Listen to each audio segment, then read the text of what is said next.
Son of two teachers. Both my parents are teachers. I've been interested in education for a long time. I've always seen it as a long-term goal. But in the short term, I'm a politics and computer science major. So I've tried to keep my headspace in a lot of different places. One of the places that I wanted to keep it was in mentorship. I had the role as a person taking core for the second time.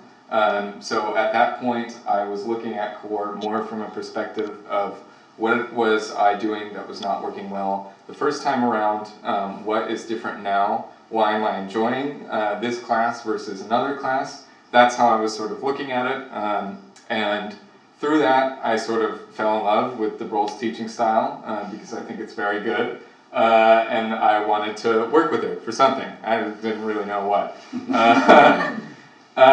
And then through that, we sort of kept a dialogue going. I wanted to be her CA. I knew that pretty quickly in the course. And I eventually did become her CA because she went on maternity leave for a year.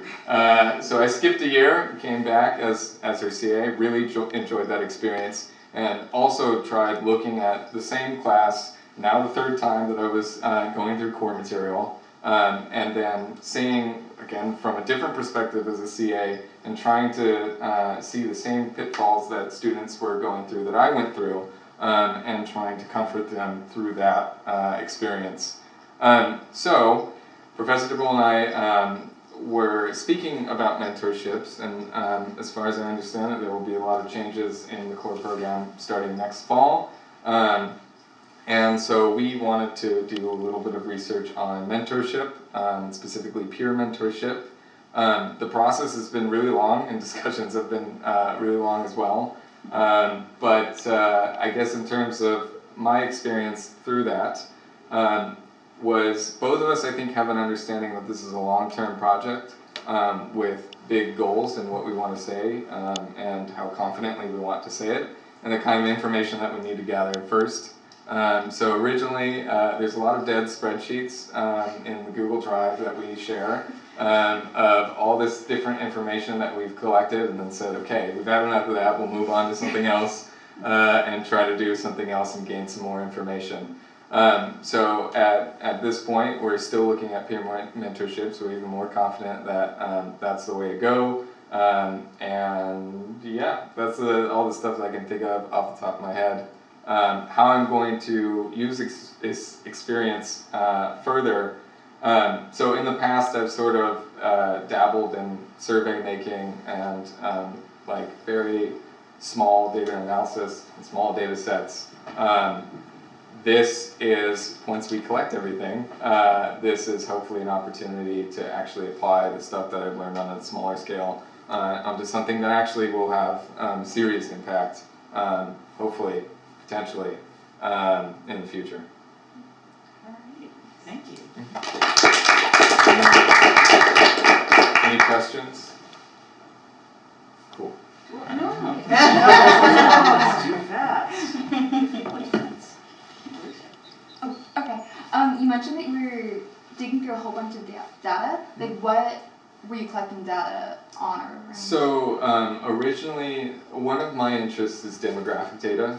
Personally, I have an irritation at the fact that there's not a lot of specific demographic data, at least that I could find for the Merrill College that was openly available to anybody. So like I had questions of like, just like what kind of students are we getting at Merrill? Like, are we getting mostly computer science students, which is what sort of the trope of Merrill students is about? We're a Crown, but still a little bit Merrill. Because if that's the case, then the education style should change a little bit, given that people are going to be coming into college thinking that they're a computer science major. They're not going to be caring about specific social issues, and we'll show them the wrong about that, and they should think a little bit more broadly, but that's where they're coming from. Versus like having mostly like politics or LELS students coming into Merrill. That is a different kind of student, I think. And so having a little bit of information like that can change how you structure your programs, or just how you teach or how you approach people.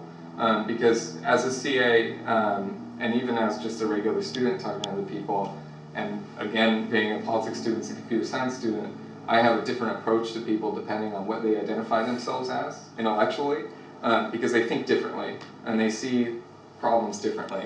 Like if I were to tell somebody, a computer science student, about the Accountability Council, they would not care. Most of them, I would say. And so in order to like speak to that same sort of people are being exploited and here's a potential solution, there's a different dialogue that needs to happen.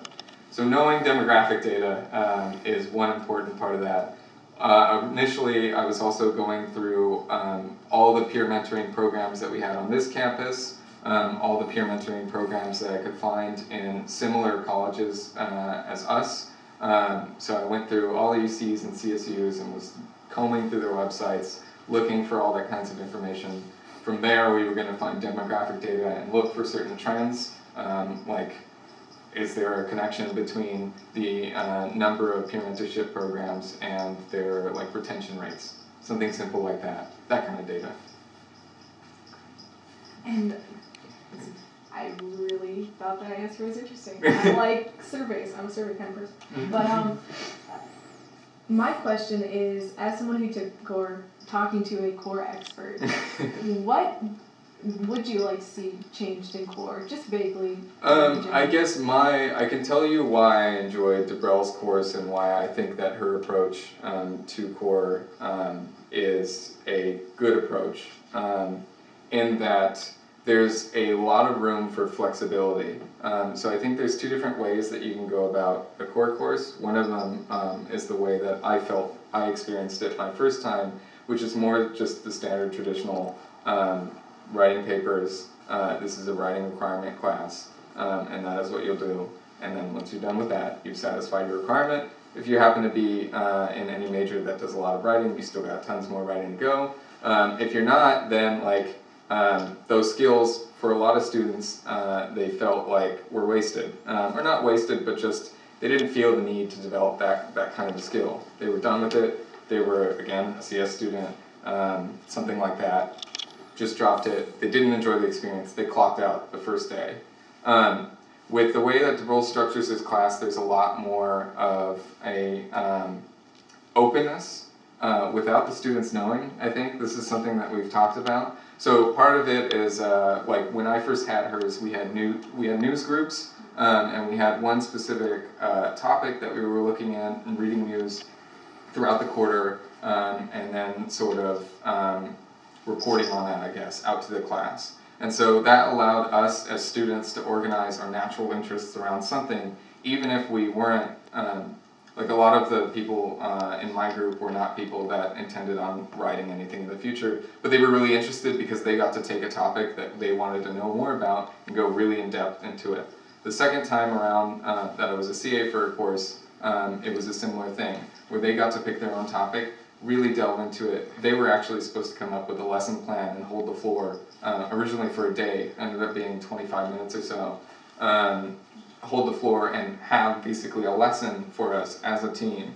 And I think that was a case where we were still teaching them really good writing skills and how to think, and it didn't have to be structured in a like, you're going to give us a 5-page paper on this book, here's the prompt, give us an answer to this prompt. And so that's sort of how I see, or why I enjoyed her class and why I think that type of class is what should be had for core in the future. Well, it looks like I have a fantastic focus group for learning more about core, which I'm always going to be interested in. But Roman, thank you very much for presenting.